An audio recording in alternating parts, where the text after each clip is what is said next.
ಹೂವ ಕೊಡ ತಾಯಿ ವರವ ಕೊಡ, ಹೂವ ಕೊಡ ತಾಯಿ ವರವ ಕೊಡ. ವೀಕ್ಷಕರೇ, ಶ್ರಾವಣ ಮಾಸ ಬಂದರೆ ಸಾಕು ಸಂಭ್ರಮದ ಮಾಸ, ಹಬ್ಬಗಳ ಮಾಸ.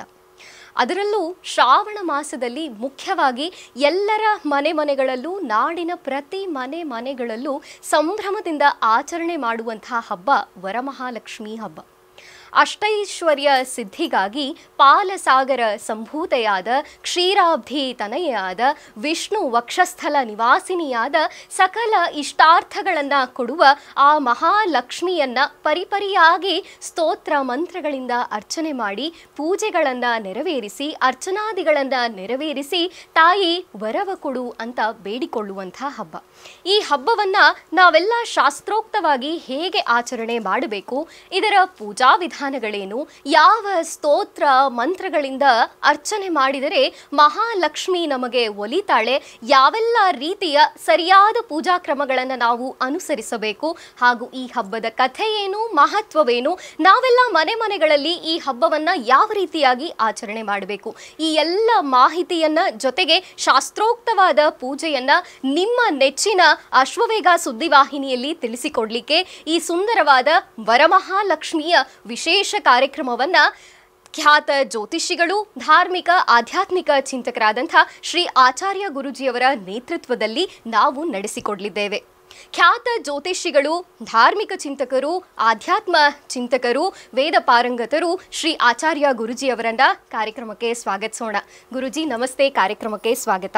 ನಮಸ್ತೆ. ಅಸ್ಮದ್ ಗುರುಭ್ಯೋ ನಮಃ. ಅಖಂಡ ಮಂಡಲಾಕಾರಂ ವ್ಯಾಪ್ತಂ ಗಿನ ಚರಾಚರಂ ತತ್ಪದಂ ದರ್ಶಿತಮೇನ ತಸ್ಮೈ ಶ್ರೀ ಗುರವೇ ನಮಃ. ಆಪದಾಮಪಹರ್ತಾರಂ ಧಾತಾರಂ ಸರ್ವಸಂಪದಾಂ ಲೋಕಾಭಿರಾಮಂ ಶ್ರೀರಾಮಂ ಭೂಯೋರ್ಭೂಯೋ ನಮಾಮ್ಯಹಂ. ಮನೋಜವನ್ ಮಾರುತತುಲ್ಯ ವೇಗಂ ಜಿತೇಂದ್ರಿಯಂ ಬುದ್ಧಿಮತಾನ್ ವರಿಷ್ಠಂ ವಾತಾತ್ಮಜನ್ ವಾನರಯೂಥ ಮುಖ್ಯಂ ಶ್ರೀರಾಮಧೂತಂ ಶಿರಸಾ ನಮಾಮಿ. ಜೈ ಶ್ರೀಮನ್ನಾರಾಯಣ. ಗುರುಗಳೇ, ಶ್ರಾವಣ ಮಾಸ ಬಂದರೆ ಸಾಕು ಎಲ್ಲ ಹೆಣ್ಣು ಮಕ್ಕಳಿಗೆ, ಸ್ತ್ರೀಯರಿಗೆ, ಮುಖ್ಯವಾಗಿ ಸುಮಂಗಲಿಯರಿಗೆ ಅನೇಕ ಹಬ್ಬಗಳನ್ನು ಆಚರಣೆ ಮಾಡುವಂಥ ಮಾಸ. ಜೊತೆಗೆ ಪ್ರತಿ ಮನೆಯಲ್ಲೂ ವರಮಹಾಲಕ್ಷ್ಮಿ ಹಬ್ಬವನ್ನು ನಾವೆಲ್ಲ ಸಂಭ್ರಮದಿಂದ ಆಚರಣೆ ಮಾಡ್ತೀವಿ. ಆದರೆ ಅದರ ಶಾಸ್ತ್ರೋಕ್ತವಾದಂತಹ ಕ್ರಮಗಳೇನು, ಯಾವೆಲ್ಲ ಪೂಜಾ ವಿಧಾನಗಳು ಈ ಹಬ್ಬದಲ್ಲಿ ಅಡಕವಾಗಿದೆ, ಇದೆಲ್ಲವನ್ನ ನಮ್ಮ ವೀಕ್ಷಕರಿಗೆ ತಾವು ತಿಳಿಸಿಕೊಡ್ಬೇಕು. ಜೊತೆಗೆ ಗುರುಗಳೇ, ಮೊದಲನೇದಾಗಿ ನಾನು ಕೇಳೋದಾದರೆ, ವಿಷ್ಣು ವಕ್ಷಸ್ಥಲ ವಾಸಿನಿ ವರಮಹಾಲಕ್ಷ್ಮಿ ಎಲ್ಲರಿಗೂ ವರಗಳನ್ನು ದಯಪಾಲಿಸುವಂಥವಳು.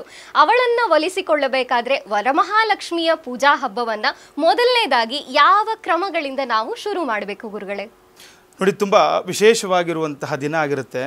ನೋಡಿ, ಶ್ರಾವಣ ಮಾಸ ಅಂತ ಬಂದಾಗ ನಮ್ಮ ಹಿಂದೂ ಸಂಪ್ರದಾಯದಲ್ಲಿ ಹಬ್ಬ ಹರಿದಿನಗಳ ಮಾಸ ಅಂತ ನಾವು ಇದನ್ನು ಹೇಳ್ತೀವಿ. ನೋಡಿ, ನಾವು ಹಿಂದೆ ಎಲ್ಲ ಈ ಏನು ಅಮಾವಾಸ್ಯೆಯಿಂದ, ಭೀಮನ ಅಮಾವಾಸ್ಯೆಯಿಂದ ಪ್ರಾರಂಭ ಆಯಿತು. ನಾಗರ ಪಂಚಮಿಯನ್ನು ಕೂಡ ನಾವು ಆಚರಣೆ ಕೂಡ ಮಾಡ್ಕೊಂಡಿದ್ದೇವೆ. ಅದಾದ ನಂತರ ಇವತ್ತು ತುಂಬ ವಿಶೇಷವಾಗಿರುವಂಥ ಹಬ್ಬ ವರಮಹಾಲಕ್ಷ್ಮಿಯ ಹಬ್ಬ. ನಾಡಿನ ಸಮಸ್ತ ಜನತೆಯು ಕೂಡ ಆಚರಣೆ ಮಾಡುವಂತಹ, ನೋಡಿ, ಯಾವುದೇ ಒಂದು ಜಾತಿ ಮತ ಪಂಗಡ ಇಲ್ಲದೆ ಈ ಒಂದು ವರಮಹಾಲಕ್ಷ್ಮಿಯನ್ನು ಆಚರಣೆಯನ್ನು ಮಾಡ್ತೀವಿ. ನೋಡಿ, ಯಾಕಂದರೆ ನಮಗೆ ಆರ್ಥಿಕ ಸಂಕಷ್ಟದಿಂದ ದೂರ ಮಾಡತಕ್ಕಂತಹ ದೇವತೆ ಅಂತಂದರೆ ವರಮಹಾಲಕ್ಷ್ಮಿ.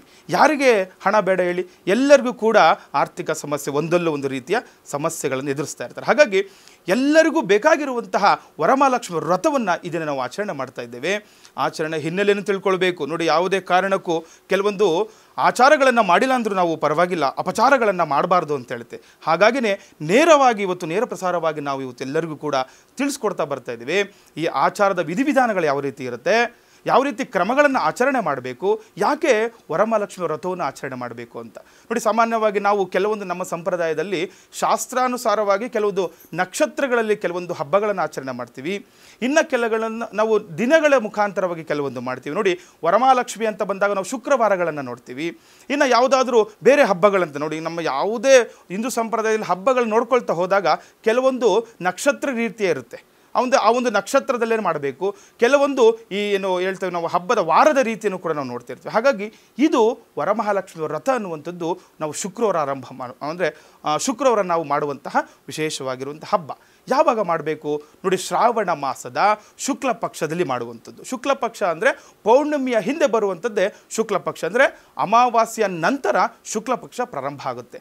ಈ ಶುಕ್ಲ ಪಕ್ಷದಲ್ಲಿ ನಾವು ವಿಶೇಷವಾಗಿ ವರಮಹಾಲಕ್ಷ್ಮಿಯನ್ನು ಪೌರ್ಣಮಿಯ ಹಿಂದಿನ ವಾರ ಯಾವ ಒಂದು ಶುಕ್ರವಾರ ಬರುತ್ತೆ ಆ ಶುಕ್ರವಾರನ ಆಚರಣೆ ಮಾಡುವಂಥದ್ದೇ ತುಂಬ ವಿಶೇಷವಾಗಿರುತ್ತೆ. ಕೆಲವೊಬ್ಬರಲ್ಲಿ ಗೊಂದಲ ಇರುತ್ತೆ, ಯಾಕಂದರೆ ಕೆಲವೊಂದು ವರ್ಷಗಳಲ್ಲಿ 4 ಶುಕ್ರವಾರಗಳು ಬರ್ತಾ ಇರುತ್ತೆ, ಇನ್ನು ಕೆಲವೊಂದು ವರ್ಷಗಳಲ್ಲಿ 5 ಶುಕ್ರವಾರಗಳು ಬಂದ್ಬಿಡುತ್ತೆ. ಆ 5 ಶುಕ್ರವಾರಗಳು ಬಂದಾಗ ನೋಡಿ, ಏನಾದರೂ ಪೌರ್ಣಮಿ ಶುಕ್ರವಾರನೇ ಪೌರ್ಣಮಿ ಬಂತು ಅಂತಂದರೆ ನೋಡಿ ವಿಶೇಷವಾಗಿ ಆ ದಿನನೇ ಆಚರಣೆ ಮಾಡ್ಕೊಳ್ಬೋದು. ಇಲ್ಲ ಪೌರ್ಣಮಿಗೆ ಹಿಂದೆ ಯಾವ ಶುಕ್ರವಾರ ಬರುತ್ತೆ ಆ ಶುಕ್ರವಾರನ ನಾವು ವರಮಹಾಲಕ್ಷ್ಮಿಯ ಹಬ್ಬವನ್ನು ಆಚರಣೆ ಮಾಡ್ಕೊಳ್ಬೇಕಾಗುತ್ತೆ.